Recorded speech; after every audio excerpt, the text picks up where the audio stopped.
대통령실뿐만 아니라 정부의 전 부처가 미국과의 통상협상 총력전에 나섰습니다. 정부는 시한전 타결을 목표로 막바지 협상에 속도를 내고 있는데요. 미국과의 관세 협상부터 정치권 상황까지 두 분과 함께 짚어보겠습니다. 최창렬 용인대 특임교수, 최수영 정치평론가 어서 오세요. 두 분 어서 오십시오. 예.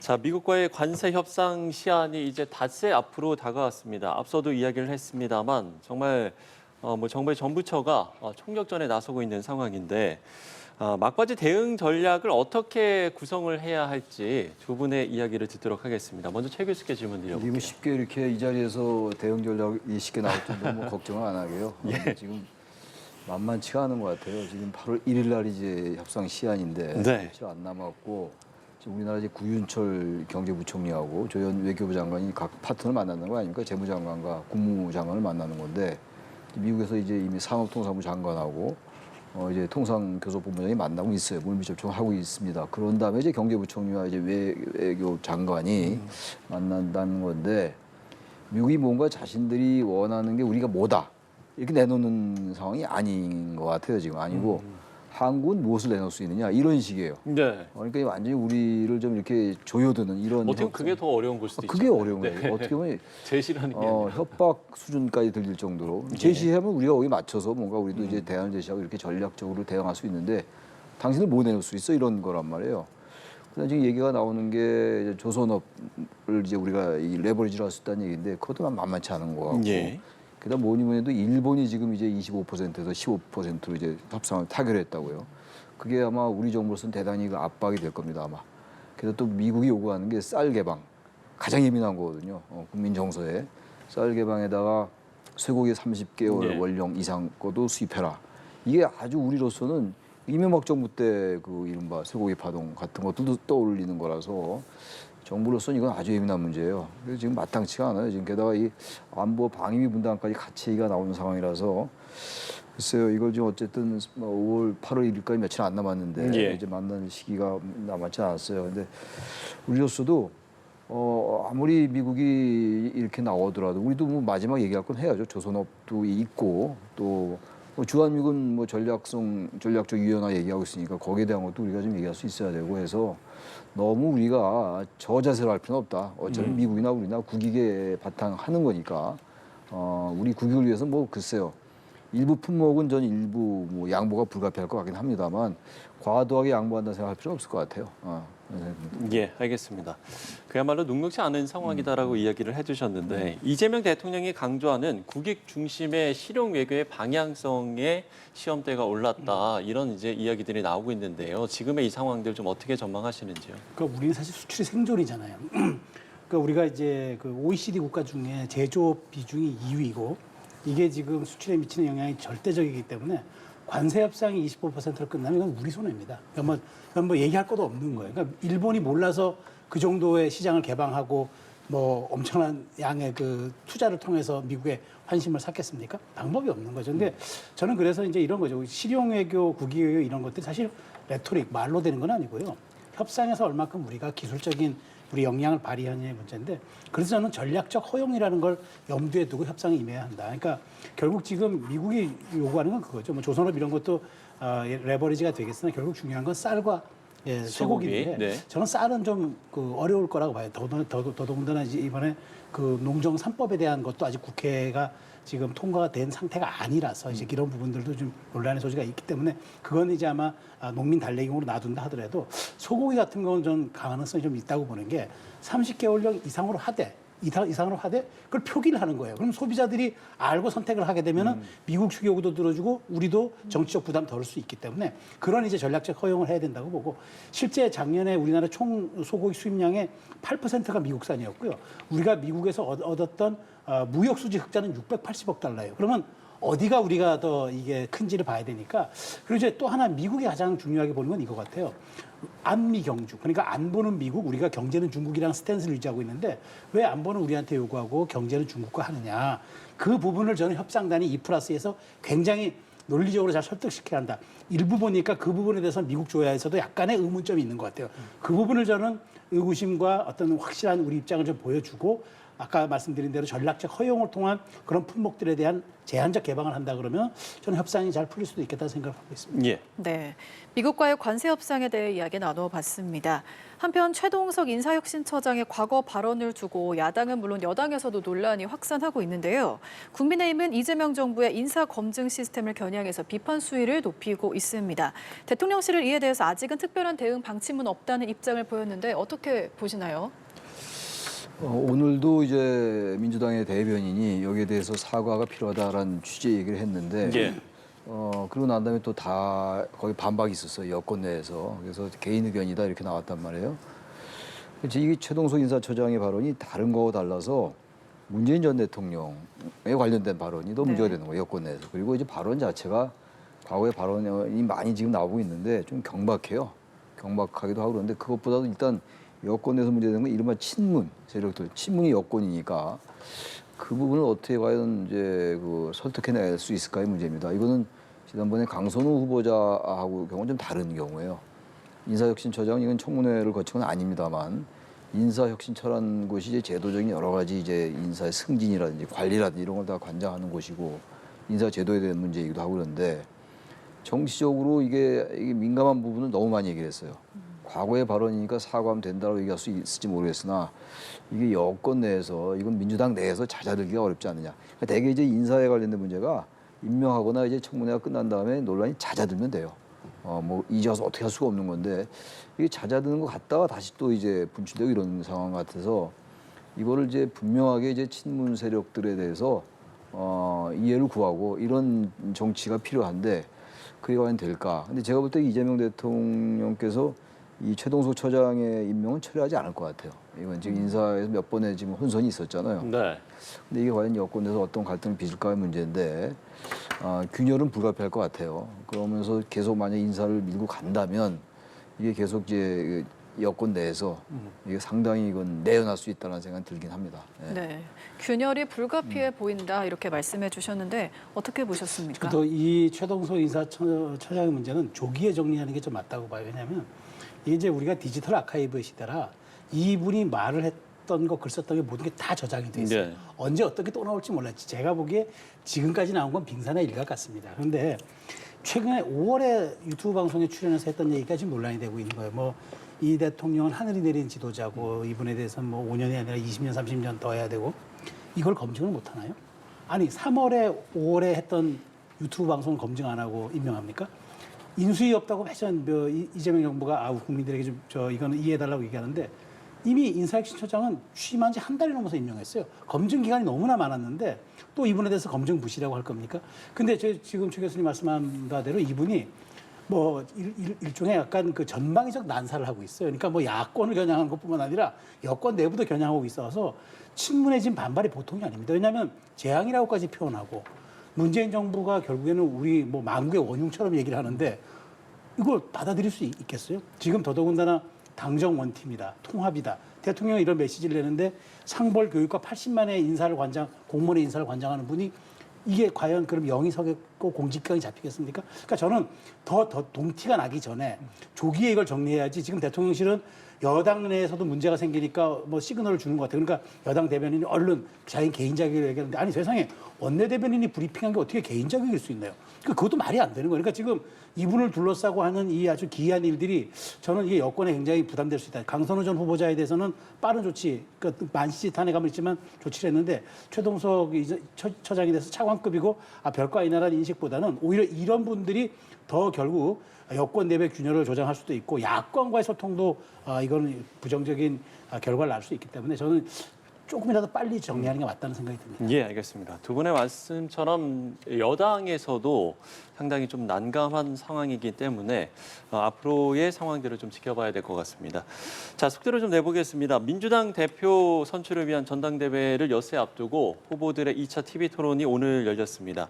정청래 후보는 강력한 당대표를, 또 박찬대 후보는 당정대 원팀을 내세우면서 서로 이제 자신이 내란을 중식할 적임자 없다라고 이야기를 하면서 선명성을 강조하기도 했습니다. 이제 다음 주에 이제 이 당대표 선출을 위한 전당대회가 열리게 되는데 지금까지의 판세의 흐름 그리고 앞으로 좀 전망을 해본다면 어떻게 좀 전망해 주시겠습니까? 뭐 누가 돼도 민주당에서는 큰 리더십의 차이는 없습니다만은 누가 좀 더 강성이냐가 지금 아마 이 전대 핵심 키워드가 되는 것 같은데요. 네. 아마 정청래 의원이 그러다 보니까 조금 지금 권리당원 쪽에서 앞서 나가다 보니까 예, 박찬대 예. 의원도 급해진 것 같아요. 그러다 보니까 뭐 45명 국민의힘 내란 의원들 전부 자기가 뭐 제명하겠다 얘기하고 또 정청래 의원도 더 나아가서 아예 위헌 정당으로 없애버리겠다는데 아니 여당 대표가 되실 분이 야당을 협치의 대상이 아니라 말살의 대상으로 두 분 다 보고 있기 때문에 이러려면 왜 여당 대표를 해야 되는지 저는 사실 그게 조금 의문스러워요. 물론 권리당원 55%라는 가장 큰 비율이 있기 때문에 그 권리당원에 호소하는 건 있겠으나 그렇다고 해도 이게 8월 2일이 지나면은 야당과 소통을 해야 되는 여당 대표가 야당을 없애겠다 한다는 이게 참 그 정말 앞뒤가 안 맞는 형용모순 같다는 생각이 들고 근데 저 이런 말들이 결국은 두 분 중에 한 분이 되겠지만 저는 또 부모랑으로 돌아올 수 있다. 여당 대표가 돼서 무언가 이재명 정부의 6개월 골든타임을 야당과 설득하면서 가야 된다는데 이렇게 야당 없이 우린 혼자서라도 가보겠다고 하니까 저는 이런 부분들이 오히려 부모랑이 될 수도 있기 때문에 네. 지금까지 메시지는 뭐 어쩔 수 없다 하더라도 향후는 8월 2일 투표까지는 조금 더 수위 조절을 하면서 가야지 아무 측근들이라도 이런 분들에 대해서 말릴 필요가 있다고 봐요. 이렇게 금도를 넘어가면 나중에 회수하기가 어렵습니다. 그 점을 좀 고민할 필요가 있다고 봅니다. 예. 어찌됐든 이제 이번 주를 건너뛰고 다음 주에 이제 원샷 경선을 하게 되는 건데 이 부분도 좀 변수가 될 수 있을지도 궁금하기도 하고요. 앞으로의 지금 판세를 좀 어떻게 분석을 하고 계세요? 지금 현재로서는 정청래 의원이 워낙 많이 이겨놨어요 지금. 네네. 근데 이제 그 권리당원에서 근데 지금 수도권과 호남이 남아 있잖아요. 여기가 이제 훨씬 더 많다고요. 많은데 이제 이 충청과 영남의 이 기류가 바뀔 것인가 변곡점이 될 것인가의 문제인데. 오늘 잠시 전에 끝났잖아요. 2차 토론회가 끝나서 다 봤어요. 네. 들었는데 별 차별성이 안 보이더라고요. 그러니까 지금 우리 최 평론가님 말씀처럼 박찬대 의원도 완전히 이제 기류를 바꿨어요. 처음에는 협치 쪽에 이제 방점을 두면서 이재명 대통령과 같이 이제 그냥 대통령이 워낙 협치 소통을 강조하니까 통합을 네네. 그쪽에 이제 밸런스를 맞추려 했는데 강성으로 나가고 있는 정청래 후보가 앞서 나가니까 이제 전략을 바꾼 거로 보여요. 그러니까 이제 그 국민의힘의 그 윤석열 전 대통령 체포 저지에 앞장섰던 그 현장에 있었던 한남동 관저에 있었던 사람들 다 제명하는 그 촉구 결의안 내겠다 이런 얘기도 하고 있는데 뭐 그건 아마 박찬대 후보 스스로도 그건 뭐 불가능한 거 알 겁니다 아마. 그건 뭐 불가능한 얘기고 아무튼 강성으로 하고 있는데 글쎄요 뭐 일단 그 전당대회에서 이겨야 되니까 당권을 잡아야 되니까 불가피한 면이 있습니다. 근데 그럼에도 불구하고 박찬대 의원이 조금 자신의 정체성을 좀 유지하는 게 나을 것 같아요. 어차피 강성 이미지는 지금 가지고 가는 게 정청래 의원의 브랜드가 되고 말았어요. 그러니까 좀 쫓아가면서 이제 늦게 강성 이미지 권리당원한테 호소한 이런 형국이 되고 있는데 그건 불가피한 건 있어요. 국민의힘이 여전히 지금 뭐 탄핵 반대 당론도 무효하는 거 반대하고 있고 그 탄핵 반대했던 후보가 더 우세한 이런 상황이에요. 국민의힘도 전당대회를 하게 된다면 그러니까 당연히 내란 척결 뭐 내란 정식은 좋습니다만 이재명 대통령께서 하는 게 통합 협치 아닙니까? 여당이 여야가 통합이 중요한 거 아니겠어요? 그러니까 아까 정청래 후보가 그런 얘기를 하더라고요. 대통령께서 일만 하십시오. 싸움은 제가 하겠습니다. 뭐 좋은 말씀인데 어떻게 뭐 싸움과 일이 다 다를 수 있나요? 여야가 같이 협치도 하고 또 갈등할 건 갈등하고 예. 그러면서 합의를 모색해 나가는 게 통합의 기본 정신이기 때문에 두 후보의 마음은 알겠는데 그래도 오늘 다행스러운 게 그래도 관세 협상이나 여러 가지 정책적인 얘기 많이 나왔어요. 그래서 오늘 토론회가 낮에 제가 생각할 때 또 계속 양쪽이 강성 경쟁만 하면 어떡하나라는 걱정을 했는데 그러지 않았어요. 상당히 정책적인 게 나와서 다행이긴 합니다만 아무튼 간에 과도하게 그 강성으로 나가는 거 이건 조금 자제할 필요가 있다고 생각합니다. 네. 네. 두 후보에 대한 두 분의 의견 들어봤습니다. 네, 전당대회 끝까지 결과를 지켜봐야겠는데요. 최근 우원식 국회의장이 수감 중인 조국 전 조국혁신당 대표를 면회한 사실이 알려졌습니다.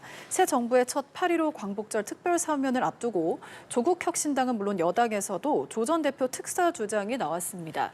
대통령실은 사면권에 대해서 논의가 이루어진 바 없다 이렇게 일단 선을 그었는데 어떻게 보고 계신가요? 근데 어떻게 국회의장이 이제 면회를 한 거란 말이에요. 그러니까 이거는 아무리 개인 자격이고 조국 전 장관과 이제 우원식 국회의장의 개인 관계가 과거에 이제 조국 전 장관이 후원회장도 했고 또 같은 당에 이제 그 혁신위원도 같이 했다 하더라도 근데 국회의장이 움직이기가 어렵잖아요. 그래서 네. 상당히 마음에 어쨌든 짐이 있을 수 있죠. 마음의 빚 같은 게. 그래서 갔다고 이해해요. 이해합니다만 국회의장이라는 신분을 잊을 수가 없죠. 모든 공직은 뭐 그 대한민국의 의전 서열 2위인데. 네. 근데 이제 8월 15일 지금 광복절을 목전에 두고 있는 이런 상황이란 말이죠. 당연히 조국 전 장관의 사면이 지금 거론되고 있는 상황에서 여러 가지 정책 해석을 나올 수밖에 없어요. 일단 뭐 여론의 반응을 살펴했던 것 같기도 하고. 근데 일단 이 부분은 말이죠. 지금 여권 일부에서는 너무 형량이 과하다. 그건 정성호 법무장관도 했던 얘기예요. 과도하다. 혐의에 비해서 양형이 너무 과도하다는 얘기인데, 근데 그 국민들도 다를 수 있어요. 생각이 너무 과했다. 조국 전 장관에 대한 여러 가지 수사도 과했고, 근데 그렇지 않게 생각하는 사람도 있기 때문에 이 사면권 행사라는 게 이렇게 막 남용되면 안 되는 거거든요. 아무튼 근데 어쨌든 지금 조국 전 장관은 지금 형량을 채우기 시작한 지가 얼마 안 됐다고요.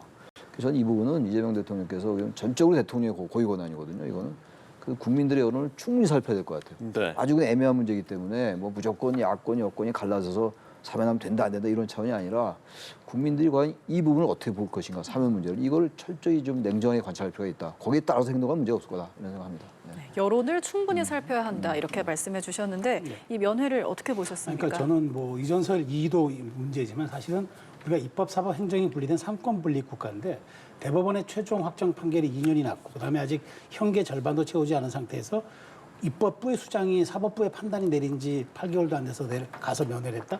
부인 정치적 시그널이 있는 거잖아요. 근데 8.15가 있고 이제 곧 이제 설 특사가 있는데 이렇게 해버리면은 사법부가 내린 결정은 뭐가 됩니까? 그리고 법무부 장관도 형량이 과하다고 얘기하면은 입법, 사법, 행정에 대한 균형이 맞습니까? 저는 개근 부적절한 처신이다. 그러니까 개인적 관계가 있다는 건 인간적 관계에서 나중에 누가 면회 갈 때 통해서 3자 메시지를 전달하면 될 텐데 이렇게까지 중인환실에 다 누가 보는 데까지 가서 이렇게 한다는 거는 무언가 의도가 있는 거고 그러면 지금 우원식 의장도 이번에 계엄 때 담을 넘어가는 그런 약간 정치적 자산을 갖고 있는 분이 대통령실에서 입법부 수장이 그렇게 해버리면은 여러 가지 사면권에 대한 고민할 수도 있는 것 아니겠습니까? 이런 식으로 저는 약간 뭐랄까 분위기 띄우기 이렇게 좀 느껴지기 때문에 매우 이거는 적절하지 못한 행동이었고 더 삼권 분립이 우리나라의 헌법 정신인 만큼 조금 더 신중할 필요가 있는 게 지도자의 모습이라는 말씀 드리고 싶습니다. 예. 자, 국민의힘 상황도 짚어보겠습니다. 다음 달 전당대회를 앞둔 가운데 지금 전한길 씨가 이 전당대회 중심에 떠올랐습니다. 일단 후보에 나선 장동혁 의원이 이달 말에 전한길 씨가 진행하는 토론 방송에 출연하기로 했고 또 김문수 전 고용노동부 장관 역시도 출연 여부를 검토 중이다라는 소식이 전해지고 있는데 지금 이런 상황들 좀 어떻게 봐야 되겠습니까? 국민의힘은 앞으로 가는 길이 지금 현재 이런 상황이라면 대책이 안 보이는 것 같아요. 전한길 씨가 진행하는 토론 방송에 갈 수 있죠. 출연할 수 있습니다만 지금 현재 이 전당대회의 국면인데 여기서 전한길 씨가 얘기했던 게 그러니까 부정선거 음모론 그리고 여전히 어쨌든 간에 윤석열 전 대통령 탄핵에 반대하고 네. 뭐 극단 세력의 거의 대표예요. 그게 되고 말았어요. 일개 유튜브 강사가 한국사 강사가 지금 제1야당을 좌우하는 이런 상황까지 왔습니다. 여기 좀 출연하고 지금 안철수 조경태 의원이 이제 출마 선언을 했고 말이죠. 이쪽에 김문수 전 장관도 이제 출연한다는 거 아닙니까? 출연 검토한다는 거 이제 이미 전당대회는 이제 출마 선언한 상황이고. 근데 뭔가 극단 세력과 부정선거 음모론자들과 선을 좀 긋고 새롭게 좀 나아가야 될 거 아니겠어요? 근데 그럴 상황이 아닌 것 같아요. 조경태 그리고 지금 혁신위원장도 얘기하는 거 전부 거부됐던 거 아닙니까? 윤희숙 혁신위원장이 계엄 탄핵에 대해서는 사과. 여기 이거를 이제 당원 당규에 수록하자. 이거 뭐 거부됐고. 지난번에 그 뭐 김용태 전 비대위원장이 뭐 탄핵 반대 당론 무효하고 뭐 아예 뭐 고려조차 안 됐던 것이고. 네. 이건 완전히 지금 국민의힘은 그냥 과거로 그냥 회귀하자. 그게 아마 그 일부 이른바 구주류라고 얘기하기도 하고 친윤이라고 얘기하는 이쪽 이분들의 생각인 것 같아요. 그래야 이게 설명이 돼요. 설명이 안 되지 않아요 지금? 그 일부는 40%의 지지를 받았다 지난 대선 때. 근데 왜 탄핵에 반대하면 무조건 나쁘다고 얘기하냐? 그 논리가 말이 안 되는 거예요. 그분들이 전부 탄핵에 반대하는 거에 대해서 동의했기 때문에 김문수 전 후보를 지지한 게 아니었거든요. 여전히 그런 인식을 갖고 있는 분이 계세요. 사과를 할 필요가 없다. 그러니까 당이 이렇게 가는 거예요. 제가 볼 때 이건 거의 극우화하고 있다. 극단 세력과 절연하지 못하고 계속 저는 그 역사의 뒤안길로 자꾸 퇴행하고 있다. 저는 그렇게 생각합니다. 예. 지금 이제 전시에 입당을 두고도 후보들의 신경전 역시 이어지고 있는 상황인데 지금 끝으로 최 평론가께도 같은 질문을 드려보겠습니다. 네. 지금 이런 상황들을 좀 어떻게 보고 계십니까? 그러니까 사실 이번에 이제 혁신과 쇄신을 위한 전대가 돼야 되는데 결국 이게 지금 찬탄과 반탄까지 넘어선 이제 친전환길이냐 반전환길이냐가 이제 핵심이 된다면은 저는 이거는 좀 제도가 만든 좀 말하자면은 이게 큰 좀 국민의힘의 입장에서 보면은 굉장히 퇴행이라고 봐요. 왜냐하면 지금 뭐 그 7명의 후보가 되기 때문에 4인 후보를 정할 때까지는 당원 50에 국민 여론조사 50 이걸 한다지만 실질적으로 4인 이제 4강 구도에 가버리면은 당원 80에 국민 여론조사 20이거든요. 네네. 그러다 보니까 이 전환길 씨가 지금 10만 당원설 얘기하고 그다음에 40만 유튜브의 구독자 수를 얘기하다 보니까 여길 지나갈 수가 없는 거예요. 현실적으로. 근데 이러다 보니까 정치라는 건 다양성도 있어야 되고 포용성도 있어야 되지만 저는 가장 중요한 건 책임성이라고 보는데 이분을 끌어안고 함께 가는 거는 다양성 포용성의 측면에서는 보수 정당에서 있을 수 있는 일이나 과연 이것이 건너가기를 통한 새로운 혁신과 쇄신의 책임 문제랑은 다르잖아요.